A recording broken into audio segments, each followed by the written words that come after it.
नमस्कार, माझं नाव प्रभाकर बुधवंत आहे. मी परभणी आरसीटीला बिलॉंग करतो. मला आपण जे 3 दिवसांचं डीएसटी केलेलं आहे आपण सर्वांनी मिळून त्याचा अभिप्राय देण्यासाठी किंवा फीडबॅक देण्यासाठी किंवा आभार प्रदर्शन मी त्याला म्हणेन हे व्यक्त करण्यासाठी मला उभं केलेलं किंवा मी स्वतःहून तिथे उभं राहिलेलं.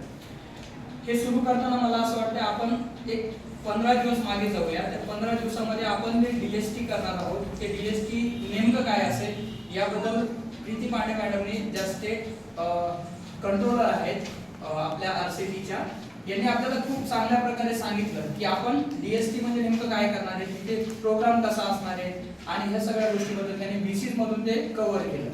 त्याच्यानंतर जेव्हा आपण इथे आलो, इथे येण्यासाठी आपल्याला या सेंटरचे जे फॅकल्टी आहेत स्पेशली पवार सर यांनी खूप चांगलं कोऑर्डिनेशन केलं की तुम्ही इथेपर्यंत कसं पोहोचू शकता.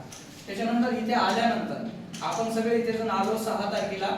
त्याच्यानंतर त्यांनी आपली राहण्याची इतकी चांगली व्यवस्था केली, खूप चांगली. त्यामुळे जे डायरेक्टर सरोदे सर आहेत त्यांचेही मी या ठिकाणी मनापासून आभार मानतो आणि त्यांच्या संपूर्ण टीमचे, इव्हन त्याच्यामध्ये अटेंडिंग स्टाफ असेल, कॅन्टीन स्टाफ असेल, या सर्वांचे मनापासून आभार मानतो. या 3 दिवसाच्या डीएसटीच्या दरम्यान आपण सगळ्यांनी खूप सगळ्या गोष्टी शिकलेल्या आहेत. म्हणजे वेळ कमी होता, ऑब्विसली वेळ कमी होता, तो कमीच होता, पण त्यातही आपण जसं कस्तुरे सर असतील, पांडे मॅडम असतील आणि सगळ्यात महत्त्वाचं आपले गोडवदे सर असतील ज्यांनी आपल्याला आपलं स्किल काय, आपलं जे डोमेन आहे ते म्हणजे काय आणि जे आपल्याला आपल्या आरसीटीज मध्ये जाऊन तिथे इन्स्टॉल करायचे किंवा आपल्या मुलांमध्ये ते रुढवायचे ते अगदी कोटावदे सरांनी कमी वेळात पण खूप चांगल्या प्रकारे, ज्या की आपण त्या कामात असून सुद्धा त्याच्यातल्या 99% गोष्टी मला तरी माहित नव्हत्या त्या सरांनी सांगितल्या.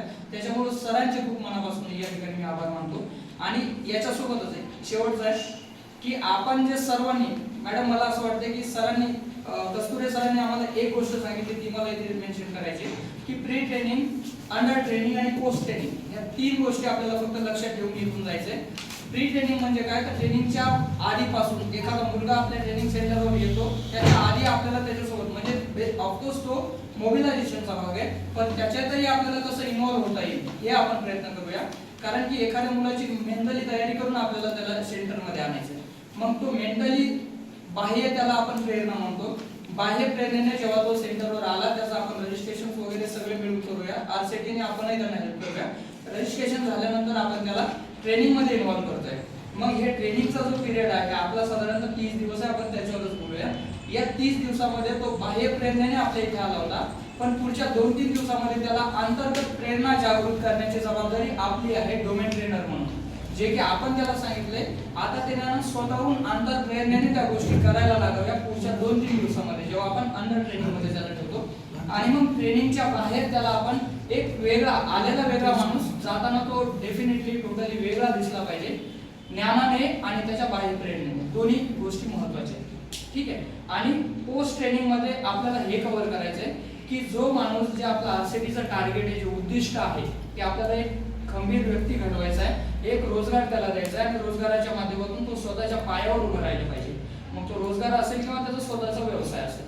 मग ह्यासाठी आपल्याला 2 वर्ष त्याला मॉनिटरिंग करायचं आरसीटी आणि आपण आणि ही सगळी टीम या सगळ्यांनी मिळून त्याला कव्हर करायचं.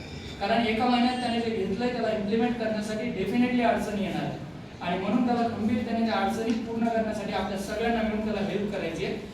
एवढ्यावरच मी इथे थांबणार आहे कारण वेळ कमी आहे. परत एकदा सर्वांचे, कोणाचं नाव राहिलं असेल त्यांचे मी माफी मागतो आणि सर्वांचे आभार मानून थांबतो. धन्यवाद.